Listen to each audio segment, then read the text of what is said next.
Hello viewers, audio article program में एक बार फिर से आपका स्वागत है और मैं हूं आतिफा काजी। तो आज हमारा मुद्दा रहेगा, क्या देश को समान नागरिक संहिता की जरूरत है। यह आर्टिकल द इंडियन एक्सप्रेस में प्रकाशित खबर uniform civil code no bad time for a good law के सारांश पर आधारित है। इसमें टीम दृष्टि के इनपुट्स भी शामिल है और साथ ही ये सामान्य अध्ययन प्रश्न पत्र 2 के राज्य व्यवस्था खंड से जुड़ा हुआ है। तो चलिए आर्टिकल की शुरुआत करते हैं।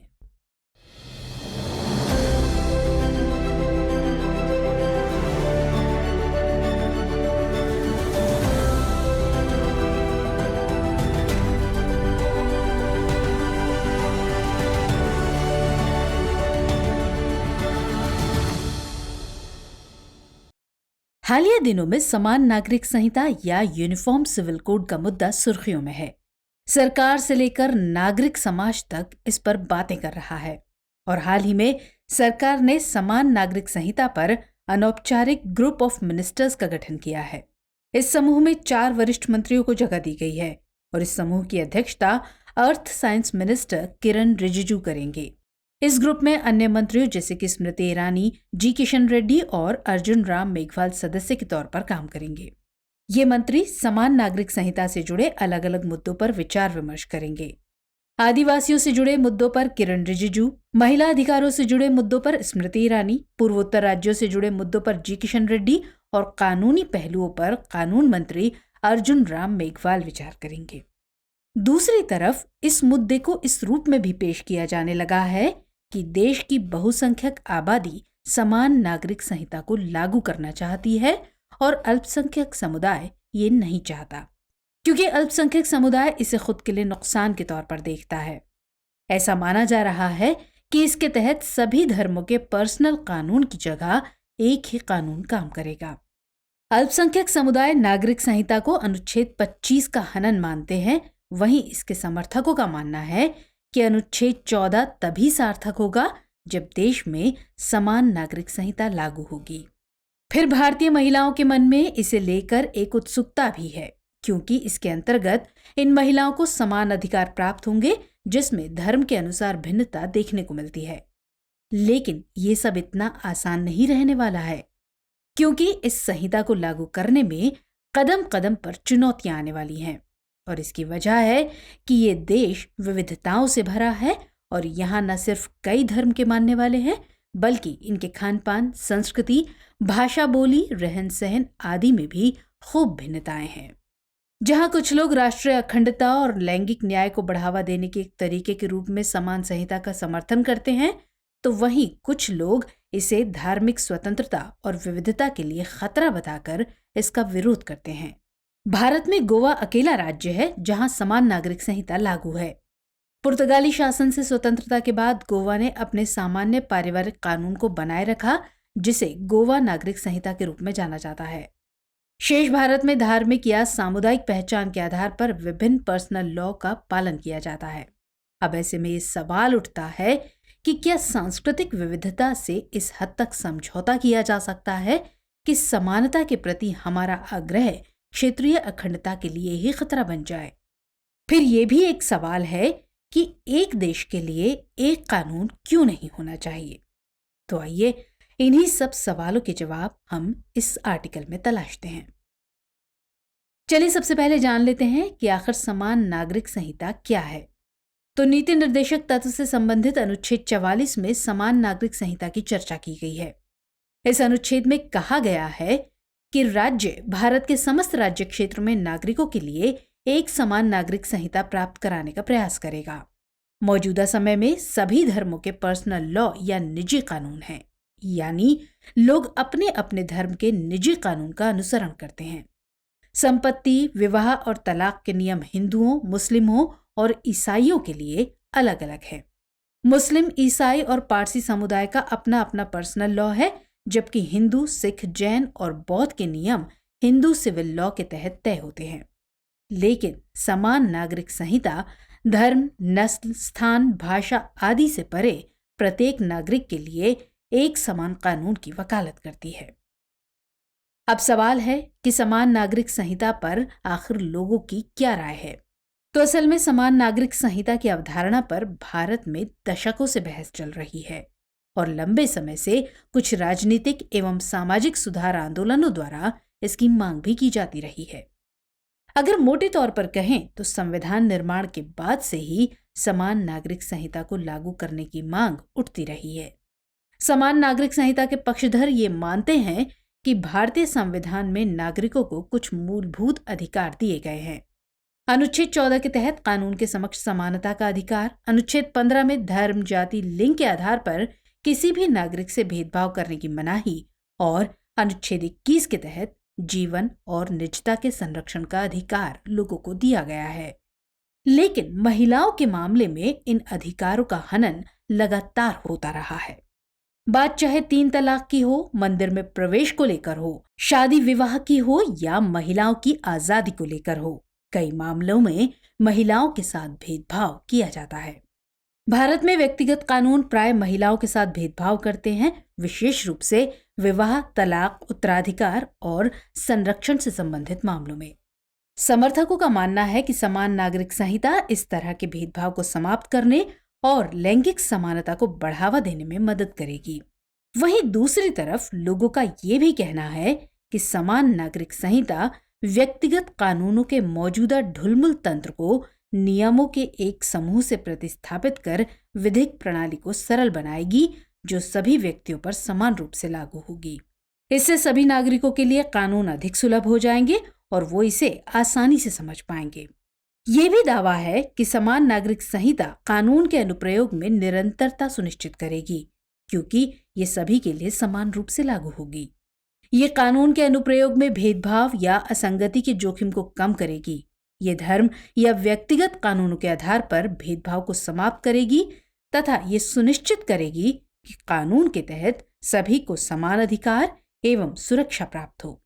समान नागरिक संहिता के झंडा बरदारों का मानना है कि ये भारतीय विधि प्रणाली के आधुनिकीकरण और इसमें सुधार के लिए अवसर देगी, क्योंकि ये समकालीन मूल्यों एवं सिद्धांतों के साथ कानूनों को अपडेट करने और सामंजस्य बनाने का मौका देगी। वहीं समान नागरिक संहिता के विरोधी मानते हैं कि भारत धर्मों, संस्कृतियों और परंपराओं की समृद्ध विरासत वाला एक विविधतापूर्ण देश है और वो समान नागरिक संहिता को इस विविधता के लिए एक खतरे के रूप में देखते हैं। अल्पसंख्यक समुदाय, विशेषकर मुस्लिम, समान नागरिक संहिता का जबरदस्त विरोध कर रहे हैं। संविधान के अनुच्छेद 25 का हवाला देते हुए वो कहते हैं कि संविधान ने देश के सभी नागरिकों को धार्मिक स्वतंत्रता का अधिकार दिया है, लिहाजा सभी पर समान कानून थोपना संविधान के साथ खिलवाड़ करने जैसा होगा।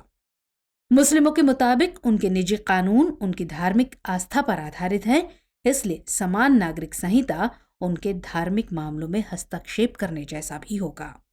इसलिए इसे भारतीय संविधान में अनुच्छेद 25 से 28 के अंतर्गत धर्म की स्वतंत्रता के अधिकार का उल्लंघन भी बताया जा रहा है। दूसरी तरफ समान नागरिक संहिता के मुद्दे पर भारत में विभिन्न धार्मिक और सांस्कृतिक समुदायों के बीच आम सहमति का अभाव है। इस तरह से संहिता को लागू करना कठिन है, क्योंकि इसके लिए सभी समुदायों की सहमति एवं समर्थन की आवश्यकता होगी। मतलब ये कि इसके मार्ग में कुछ व्यावहारिक चुनौतियां भी मौजूद हैं। तो चलिए उन चुनौतियों पर भी नजर डाल लेते हैं। दशकों से मांग के बाद भी अगर समान नागरिक संहिता लागू नहीं की जा सकी है, तो इसकी वजह है कि इसकी राह में बार बार कई अड़चनें आई हैं। 1985 में शाहबानो केस और 1995 में सरला मुदगल मामले में सुप्रीम कोर्ट द्वारा समान नागरिक संहिता पर टिप्पणी से भी इस मुद्दे ने जोर पकड़ा था, लेकिन इस मसले पर अब तक कोई ठोस पहल नहीं हो सकी है। असल में किसी भी राजनीतिक दल ने इस संहिता को अधिनियमित करने की ईमानदारी पूर्वक और नियमित तौर पर प्रतिबद्धता नहीं दिखाई है, क्योंकि इसे हमेशा से ही एक संवेदनशील और विभाजनकारी मुद्दे के रूप में देखा जाता रहा है, जिसका उनके वोट बैंक पर प्रभाव पड़ सकता है। दूसरी वजह है कि भारत का एक बहुल संस्कृति वाला देश होना। इस रास्ते में ये एक बड़ी चुनौती है। व्यापक सांस्कृतिक विविधता के कारण निजी मामलों में एक समान राय बनाना व्यावहारिक रूप से कठिन है। दूसरी बात यह कि भारत में बहुत से लोग अपने व्यक्तिगत कानूनों या सामान्य कानूनों के अंतर्गत अपने कानूनी अधिकारों और दायित्वों के बारे में भी नहीं जानते हैं। वो समान संहिता के लाभों और कमियों के बारे में नहीं जानते।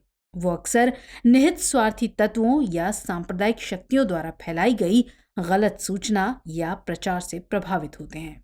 तो ऐसे में अगर समान नागरिक संहिता को लागू करने का फैसला ले भी लिया जाता है तो इसे समग्र रूप देना कतई आसान नहीं होगा।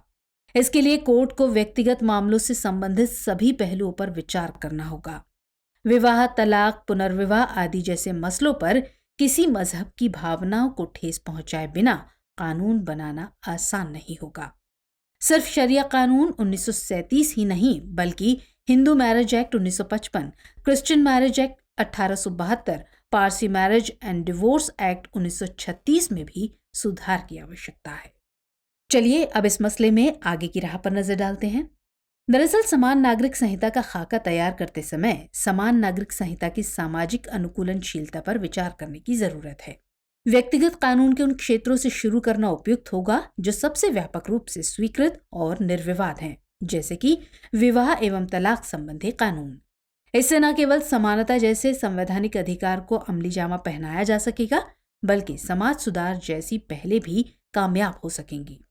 समझना होगा कि जब हर भारतीय पर एक समान कानून लागू होगा तो देश के सियासी दल वोट बैंक वाली सियासत नहीं कर सकेंगे और भावनाओं को भड़काकर वोट मांगने की रिवायत पर भी लगाम लग सकेगी। हालांकि हालिया समय में विधि आयोग ने लोगों से समान नागरिक संहिता लागू करें या नहीं करें इस पर राय मांगी है, लेकिन 21वें विधि आयोग ने 2018 मार्च में जनता के साथ विमर्श के बाद अपनी रिपोर्ट में कहा था कि फिलहाल समान नागरिक संहिता की जरूरत देश को नहीं है। आयोग ने समान संहिता लाने से पहले निजी कानूनों में सुधार की बात कही थी। विधि आयोग ने अपना पक्ष रखते हुए कहा था कि जरूरी नहीं कि एक एकीकृत राष्ट्र को समानता की आवश्यकता हो, बल्कि हमें मानव अधिकारों पर निर्विवाद तर्कों के साथ अपनी विविधता को सुलझाने का प्रयास करना चाहिए। आयोग ने तब कहा था कि निजी कानून में फर्क किसी भेदभाव के नहीं बल्कि एक मजबूत लोकतंत्र की पहचान है। धर्मनिरपेक्षता शब्द का अर्थ केवल तभी चरितार्थ होता है जब ये किसी भी प्रकार के अंतर की अभिव्यक्ति को आश्वस्त करता है। इसके लिए सरकार को हितधारकों के साथ चर्चा एवं विचार विमर्श करना चाहिए। समान संहिता को विकसित करने और लागू करने की प्रक्रिया में धार्मिक नेताओं, कानूनी विशेषज्ञों एवं समुदाय के प्रतिनिधियों सहित हितधारकों की एक विस्तृत श्रृंखला को इस प्रक्रिया में शामिल किया जाना चाहिए। इससे ये सुनिश्चित करने में मदद मिल सकती है कि समान नागरिक संहिता विभिन्न समूहों के विविध दृष्टिकोणों और आवश्यकताओं को ध्यान में रखेगी तथा इसे सभी नागरिकों द्वारा उचित एवं वैध रूप में देखा जाएगा। निजी मामलों से जुड़े मुद्दों पर बनाए जाने वाले नियम ऐसे हों जो वैश्विक रूप से स्वीकृत हों और मानवाधिकारों का उल्लंघन न करते हों। तो चलिए अब नोट कर लेते हैं आज का सवाल। देश में समान नागरिक संहिता की जरूरत के पक्ष और विपक्ष में अपने तर्क प्रस्तुत कीजिए। तो व्यूअर्स, आज के एपिसोड में इतना ही। हमारा ये कार्यक्रम आपको कैसा लगा कमेंट सेक्शन में जरूर बताइएगा। मिलेंगे अगले एपिसोड में किसी और खास विषय के साथ। तब तक के लिए जय हिंद।